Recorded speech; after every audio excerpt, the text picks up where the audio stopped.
Olá para você que está vendo esse vídeo, eu sou Leonardo Santos, estou aqui com meu amigo Pedro Henrique e caso você ainda não seja inscrito no canal, aproveita agora, deixa um like, se possível deixa um comentário aqui, aproveita, compartilha esse vídeo com mais pessoas, porque somos um canal pequeno e dependemos da sua ajuda para esse canal crescer. Bom, vamos começar explicando um pouco sobre o contexto desse anime. Basicamente, o personagem principal ele vive num mundo onde mulheres são agraciadas, abençoadas com poderes vindas de uma fruta chamada peach, que é pêssego em inglês. Basicamente, as mulheres elas desempenham papéis bem mais importantes que homens nessa sociedade, fazendo com que homens se sintam bem inúteis, né? Só servimos para coisas básicas, né? O personagem principal tem uma irmã mais velha que dizia para ele que o que vai definir um homem é o quão bem ele ia na cozinha e em tarefas domésticas. E nesse mundo meio que existe um universo paralelo ali, uma outra dimensão que ocasionalmente abrem portais que levam humanos para essa dimensão ou vice-versa. Dimensão é o nome do anime, tá? É mata, Mata. a pessoa vai pro mato. Cara, eu não tinha pensado nisso, cara. No português isso aí fica esquisito. E o personagem principal ele vai pra essa dimensão, pro mato, e ali ele é perseguido por um bicho e tudo e tal. Ele é salvo por uma mina lá que é comandante de um batalhão, que eu acho que se não me engano é um batalhão 7, lá no mato. Vou falar tudo só no mato agora, foda. Lá no mato eles dividiram em 9 batalhões, que vai acho que de 1 a 10 pulando 4, ou de 1 a 9 pulando 4, então seriam 8.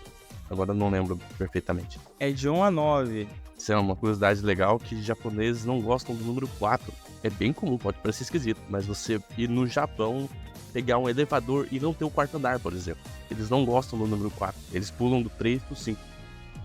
Essa é uma superstição ali, eu não sei de onde que ela surgiu. Isso aí eu já vi. Isso é igual no Brasil com o número 13. Ah, mas a gente não é tão supersticioso assim a ponto de não criar um, sei lá, vamos criar um 10º batalhão de infantaria ali de alguma coisa. É que eu tô falando que tem muita gente que acredita que o número 13 dá azar. Tem gente que não usa 13 de jeito nenhum. Resumindo, ele é salvo pela mina, a mina também salva as crianças lá que estavam com que foi puxado com ele. Só que ele se vê ali numa situação onde a mina é obrigada a usar o poder dela, que é escravizar um dos bichos ali pra eles lutarem ao lado dela, e ela acaba usando isso no personagem principal. Ela fala que nunca fez isso com um humano, que não sei como é que ia ser, e não faz sentido nenhum, mas o cara, é óbvio que ele se transforma num puta bicho forte, foda pra caralho, e luta ao lado dela. Por quê? Não existe porquê. E vocês vão entender um pouco do porquê que não existe um porquê. Então, só que tem aí que tem o porém. Ela consegue escravizar, mas sempre que ela escraviza, ela tem que recompensar o seu escravo, né? Algo que o escravo queira.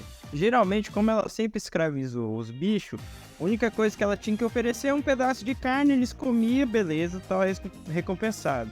Só que no caso, o nosso protagonista, ele é um homem, né? Ele é um ser humano.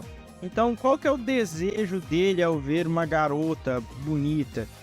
É desejo sexual, no caso, é a primeira coisa que acontece ali. Ela sem poder responder, né? Ela tem que agradar o cara. É obrigado a fazer. Ela acaba dando um beijo nele. Então, aí que fica a parte mais doente do anime. Não, por enquanto, não mostrou nada muito além disso, né? Os dois fazem um acordo ali pra se juntarem e lutarem contra os bichos, porque ele perdeu a irmã dele num evento desse. E a cidade natal dela também foi destruída. Foi invadida por um bicho lá que ela chama de unicórnio. Só que assim, esse aí a gente acabou de apresentar. A premissa da história é essa. Só que história por história, sem brincadeira, é uma coisa muito mal feita porque é muito clichê. Não tem nada de original nessa história, basicamente, porque ele segue um padrão, cara, porque o anime segue um padrão onde ele não inovou em nada. Isso aí foi, eu acho, um dos maiores copia e cola dos animes que eu já vi. Tem muitos copia e cola, tem uns que me dão raiva, mas por que esse anime não dá tanto? Porque eles utilizam de um recurso que eu acho válido. Eu acho que, se bem feito e não ofender ninguém, que é a sexualização, né? Você sair pro lado it da coisa, pro lado da comédia. Você coloca coisas que não tem nada a ver com a história, nada a ver com a premissa, nada a ver com nada, mas se você não consegue fazer uma história boa, eu acho que fugir pro lado apelativo é válido se você quer fazer algo, quer publicar uma história e não consegue fazer uma história boa, você simplesmente vai copiar e colar qualquer história aí e vai colocar coisa apelativa. Cara, eu acho que isso é o mal de todo et, né, cara? É sempre ter uma história ali, por mais que não seja bem desenvolvida, porque o pessoal não vê o anime por causa de a história em si, não. Ao ver por causa da parte do et. Eu acho que é difícil você falar assim, ó, esse daqui é et, esse aqui é bom, você tem que assistir. Cara, você não vai assistir por causa da história. É quase 100%. Até porque é feito para um público masculino. Não pode falar assim, ah, não, o anime tem a história. Cara, dificilmente você vai ver alguém que fala, não, eu vi esse anime por causa da história. Eu já vi mangá, assim, que teve muito et, mas a história é boa. Mas por que não vira anime? Porque não vai vender, cara. Porque se a história é mais interessante que o et, o pessoal não vai querer produzir. Então, é que como você disse, né? O et, ele tem, quando ele é implicado numa história, ele meio que vai puxar toda a atenção e o foco é o et. Isso é verdade. Só que, por exemplo, tem animes etes onde tudo que acontece, tudo, é uma desculpa muito mal feita para que cenas etes aconteçam. Nesse anime, por exemplo, ele tem ali umas desculpinhas e tudo e tal, também não é muito bem feita, mas também não é aquele negócio full escancarado. E uma coisa que sempre salva anime et é romance, cara. Anime romance, o gênero romance sempre salva os animes et. Dando exemplo, ó, um exemplo de um anime et muito ruim, que foi alvo de muita crítica na época que lançou, foi bastante polêmico, que foi Kaiku, né? Que é a história daquele cara que volta no tempo pra se vingar das minas lá, bota pra fuder dele em geral, e é isso, tá ligado? Cara, esse cara foi um anime muito ruim, e nem o et dele salva ele, porque que o personagem faz ali? Eles tentam colocar a justificativa da vingança como a ideia dele tá fazendo aquilo, só que assim, não necessariamente pra você se vingar, você faria aquilo, pô. Então não é uma justificativa boa o suficiente, não faz sentido. Agora, eu posso defender essa parte, porque assim, eu li o mangá. É claro que a gente sempre fala disso. É uma obra que é feita para uma certa mídia pode não ficar boa para outra, dependendo do jeito que foi adaptada. Aifuku, no caso, ele tem muita parte do et, né? Ele foca nisso. No mangá, ele dá uma ênfase na vingança muito maior do que foi adaptado no anime. Claro, as cenas que teve no anime, com certeza geraram polêmicas. Eu acho que o anime foi mais vendido, né? Mais popularizado por causa da parte das polêmicas. Tanto que teve país que foi até proibido de passar. Então, no mangá, a gente consegue ver uma história um pouco diferente.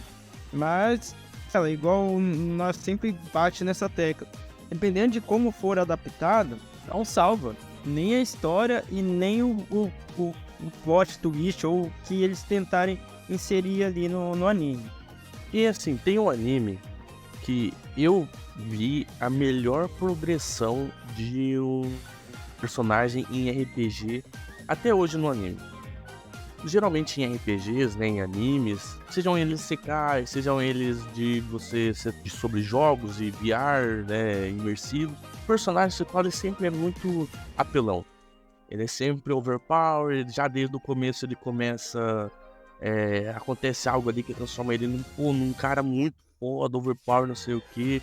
A gente tá tendo um exemplo disso que é Solo Leveling, lançando já nessa temporada, mas citando aí animes imersivos, Sal, por exemplo, animes Isekai, que são todos que você for tentar ver e basicamente o personagem principal vai ser foda de algum jeito no começo. Esse anime que eu vou falar, a pessoa que joga, ele muito provavelmente jogou RPGs clássicos, onde a progressão ela é feita de uma maneira linear, contínua e não é exagerada, rápida, tá ligado?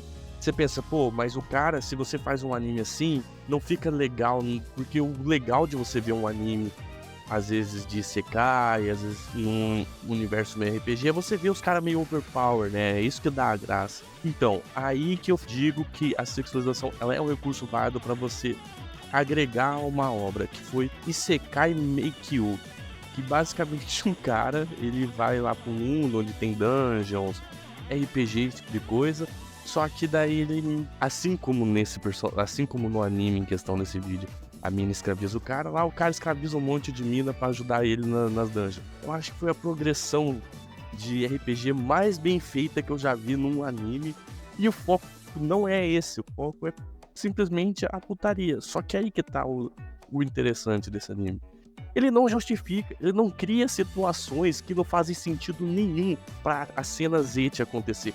O cara vai lá e simplesmente porque ele tá afim e foda-se. Não tem justificativa, tipo assim, eu preciso fazer isso pra, sei lá, ganhar mana ou ganhar poder. Não, os caras não inventam. O cara simplesmente fala, mano, é isso aqui. Esse anime, eu acho que dos Etes, que assim, é focado full no Eti mesmo, acho que é o mais bem feito. Isekai Meikyo, se você tá gostando desse anime que a gente tá falando no vídeo de hoje e não assistiu Isekai Meikyo, assista. Eu acho que você vai se interessar muito mais. O mangá dele é muito bom, mano. Só que, assim, o mangá, porque você viu, chegou na parte final, vai mostrando as escravas que ele foi adquirindo, né, ao decorrer. Sim. No mangá, ele ainda tá na segunda, não mostrou, então meio que eu tomei um spoiler gigante de qual que vai ser as próximas, porque no mangá não chegou nessa parte.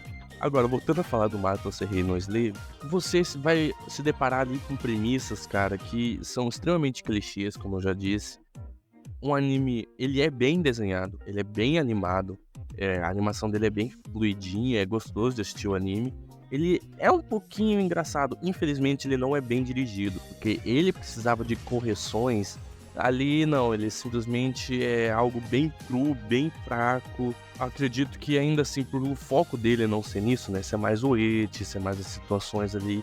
Tem um pouco de romance, como eu disse, romance é algo que sempre salva os animes eti. Pra mim teve um que eu assisti que um cara fica transformando, tipo um anime de Power Ranger com eti, um bagulho muito esquisito, tá ligado? Mas tem romance, então eu gostei.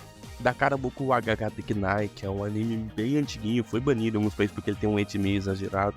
Também tem romance, então eu gostei do anime romance, pra mim sempre salva qualquer coisa. Eu gostaria de tivesse romance em todos os animes que eu visse. Então, Já achei que você ia falar do DXD já.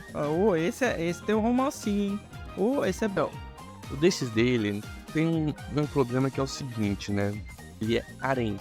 Aí quando junta essas duas coisas, bicho, eu acho que eti não é o pior gênero que existe pra anime.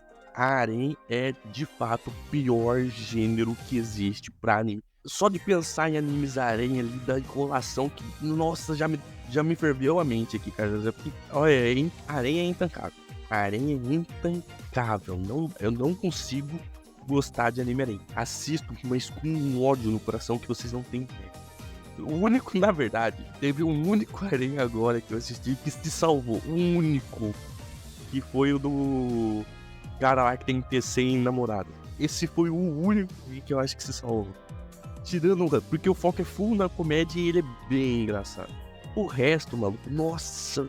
E sobre a história do anime, né, do Mato Serrei no Slave, basicamente ali ele vai encontrar a irmã dele lá dentro daquele ambiente. A irmã dele meio que se transformou numa vilã. Foi o mais clichê do universo. Você já pensou que essa parte da irmã dele meio que mata a história, cara? Sim. Porque se ele entrou lá, ele faz o acordo com a mina. Porque na verdade eu quero vingar minha irmã. Beleza, a irmã dele nem tá morta. A irmã dele é a vilã. Cara, matou a história, por que ele vai se vingar? Vai se vingar do quê? Não tem motivo mais. Mas aí que tá, que nem eu falei, pessoas que não conseguem, tipo assim, desenvolver uma boa história, eles fogem pra certas questões apelativas, né? Então, por exemplo, dando exemplo lá do... Sinto muito se você gostou do anime, mas o anime é muito ruim, que é o do Ragnar Crimson. Ragnar Crimson, ele é full apelativo. Cada cena é coisa apelativa, só que não pra questão sexual. Cada cena você tem vontade de vomitar e chorar sangue. Eu sim, mas as pessoas que gostam de personagens apelativos, né? Que, o Ragnar é overpower, a Crimson é meio psicopata, meio loucão. Tipo, personagens com personalidades apelativas, características apelativas. É só isso. Ragnar Crimson é um conjunto de personagens apelativos numa história muito ruim. A questão do cara achar a irmã dele, geralmente, quando eu fiquei surpreso disso acontecendo no começo do anime. Porque Como eu já disse, isso aqui, esse anime, é um copia e cola de muitos outros animes. E isso, geralmente, do cara achar a irmã dele, acontece no final. Eu já vi animes, mais de um, onde o cara pega, se junta um grupo de mina, o anime tem um pouquinho de hate, e ele tem o rolê da irmã dele, e no final ele encontra a irmã dele, derrota e sim salva a irmã dele. Sem brincadeira, isso aí é pingo de água em piscina. Tem um monte Dá disso. pra contar no dedo da mão tanto que tem. Pô, só se for na mão de 100 pessoas, né? Porque de uma só não dá, não. Então, assim, eu fiquei um pouquinho surpreso deles terem já partido pro ápice do que seria essa história, o ápice, né? Já no terceiro, segundo episódio. O que não é ainda não salva o anime, mas já é algo diferente. Galera, a gente vai ficando por aqui. Caso você ache que faltou a gente falar alguma coisa, deixa um comentário aqui. Se você discorda do que a gente falou também, deixa o comentário aqui. Então falou, valeu e até a próxima.